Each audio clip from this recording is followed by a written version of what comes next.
Isang magandang araw po muli sa inyo mga kapatid, mga kaibigan. Andito na naman po si Balintataw ng Agila upang kayo po ay handugan ng isa na naman pong tula.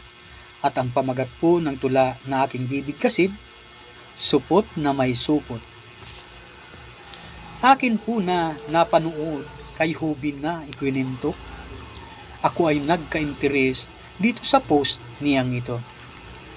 Pagkat ako ay natawa sa sabi ng anak nito na supot raw ang tatay niya para naman na totoo. Bago ko po pasimulan itong aking kwentong tula, paumanhin po kay Hubin, hinihingi ang pasensya. Baka siya ay magalit, ako'y isumbong kay Mita, bawal kasi ang bullying, ang kay Mitang paalala. Ngayon aking sisimulan ang kwento ng kaibigan ko. Siya'y mahusay na kwentista, mga kwentong kakaluko. Inyo sanang subaybayan, pag-scroll ay iwasan nyo. Lahat sana ay mag-comment sa tinakbo nitong kwento. Minsan noong isang araw, anak nito'y humahangos. Tila ito'y nag-aamok, parang nais na manapok.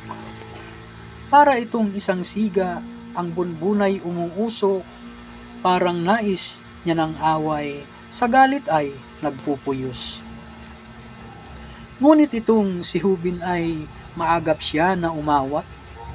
Sa anak niyang nagwawala, tila ibig na managa.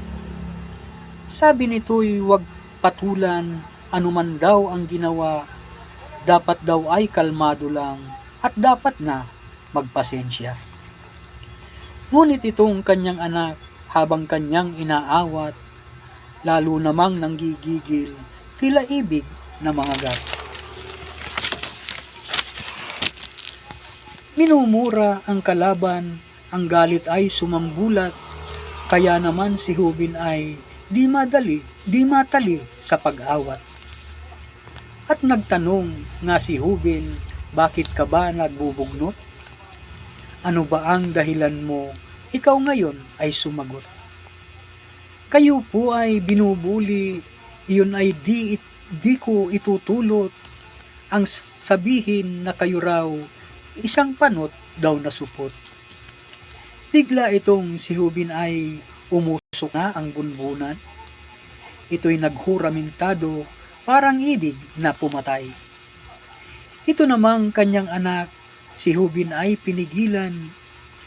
Kahit pa raw ito'y supot, nakakabuntis din naman. Salamat po!